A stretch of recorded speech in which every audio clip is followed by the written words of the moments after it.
Good evening. Welcome to St. Peter's Hove. It's Palm Sunday. We're in Holy Week. And for Holy Week, I'm going to do a series of meditations on the hymns we sing, which are associated with the Passion of our Blessed Lord, because they're wonderful meditations, ways into thinking about the sufferings of Jesus on the cross. Except, of course, we're not singing right now, which is a great pity. And the first hymn I'm going to talk about, most people don't even realize it is a hymn, and we've lost the tune. In other words, it was set to music and it was sung in church, but we have no idea what that music was or what it sounded like when it was sung, which is rather a pity because hymns work in two ways.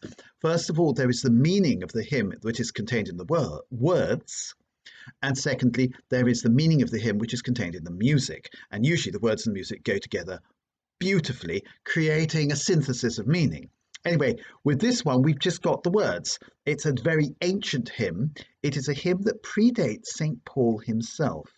And it was the second reading today at Mass, Philippians 2, 6 to 11. His state was divine, yet Jesus Christ did not cling to his equality with God, but emptied himself to assume the condition of a slave and become as men are. And being as all men are, he was humbler yet, even to accepting death on a cross. But God raised him high and gave him the name which is above all other names, so that all beings in the heavens, on earth, and in the underworld should bend the knee at the name of Jesus, and that every tongue should acclaim Jesus Christ as Lord, to the glory of God the Father. That is actually a hymn, and St. Paul is quoting it in his letter to the Philippians, which means, of course, let's say St. Paul was writing in the AD 60, that these words were written sometime before then, maybe 10, 20 years before then. So in other words, this is one of the very oldest Christian hymns we have. That's why we don't really know we know nothing about the music. Some people have tried to reconstruct what Greek and Roman music was like, and I've heard reconstructions of ancient Greek music, and goodness, it's a bit strange. It's completely different to what we're used to anyway. We have most of the reconstruction of what ancient Roman music was like is pure guesswork. They didn't have any notation that we understand anyway.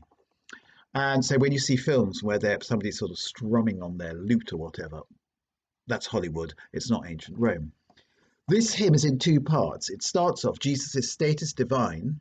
He humbles himself to accepting death, to becoming as men are, to accepting death on the cross. But God raised him high, gave him the name which is above all other names in heaven, on earth, and above all other names in the underworld. So you have a sort of step down and a step up. And this would have been sung in the early Christian assemblies. And you could imagine, actually, I think it's important for us to realize something we don't often think about. Early Christianity was an ecstatic cult. It was worship of God, which tended towards the ecstatic. And that's something we've sort of lost, although not entirely, because we do have mystics in the church even today. And therefore, when people sort of sang that every tongue should acclaim Jesus Christ as Lord, would have been sort of what we usually associate with charismatic renewal, although we have no idea really of knowing what ancient Christian worship was like, or the ancient Christian songs were like. What we do know is actually that the ancient Christian songs were based more or less on the Psalms. The Psalms were the models for them. This one tells us a great deal about Jesus. When you go, let's say you're very unwell and you go to hospital, you go to a doctor and the doctor tells you what to do. You lose your autonomy, don't you? You're no longer in charge of your own life. The illness is taking over. And they give you all sorts of drugs and you feel your body is no longer yourself. Maybe you've got cancer, you feel your body is being dominated by this cancer. Then eventually you're sent to hospital and you're put in your pajamas and you're in bed. You're no longer able to go where you want to go. You're no longer able to wear your own clothes. And you're gradually aware that the possibilities are closing in. In other words, the world is getting narrower and narrower. And same with Jesus. He was God. He is God. He was sitting at the right hand of God. He became as men are. He accepted the limitation of humanity. I don't know if it's correct to say he renounced being God. No, he didn't renounce being God, but he renounced the privileges of being God. He became as all men are. He accepted tiredness, hunger, thirst, hot, cold, all the sufferings that the flesh is heir to. And becoming humble, he became even humbler yet. He accepted death, which we all have to accept, by the way. But not just any death, death on a cross, the worst type of death. What we see in this hymn is Jesus's humility. Humility is something that we're not very keen on in this world. It's something that I think is a virtue that is a particularly Christian virtue. You don't get non-Christians ever talking about humility. In fact, for the Romans would have been appalled by the idea of humility. Oh, that if you're the Son of God and you sort of renounce that, you deliberately take the lowest place, you deliberately choose to be crucified. The Romans believed rather in making a fine showing of your virtues. That if you were a renowned, so in other words, if you were Julius Caesar, you put up an arch to the glory of Julius Caesar. That was really good, everybody benefited. The idea of being self-effacing, no. As the great and good philosopher Alistair MacIntyre says, Aristotle wouldn't not have approved of Jesus at all, and he would have been horrified by St. Paul. Quite right. Jesus' undressing of himself, which is, I think, summed up beautifully or in a picture in our minds, the stripping before he is crucified.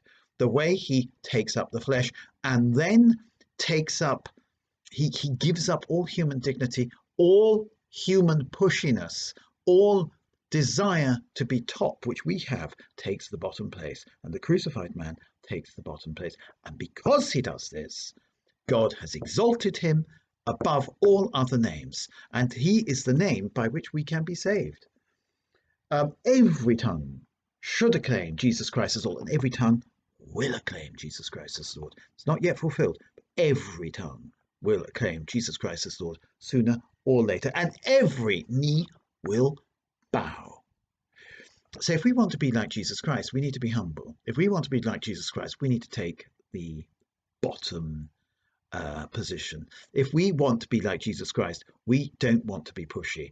We want to be humbler yet. Humility is the most beautiful thing. Humility is what makes us like Christ, if we had humility. And humility, and for that reason possibly, is one of the hardest virtues to acquire. There are many ways of becoming humble. One way of becoming humble is by being something that's not quite humility, but it's close to humility. That's by being affable. Talking to everybody, smiling at everybody, not putting your nose in the air, not talking de haut en bas, but talking one-to-one, being a bloke, an ordinary bloke amongst ordinary blokes. And you know what? We're all ordinary blokes, really, or blokesses, in the sense that none of us have got anything to be particularly proud about. We've got lots of things that could make us a bit ashamed, really. So let us embrace our humanity, realize we're human beings. That's our first hymn. I've gone on for 8 minutes. I said I'd only go on for 5. Sorry about that. See you tomorrow night.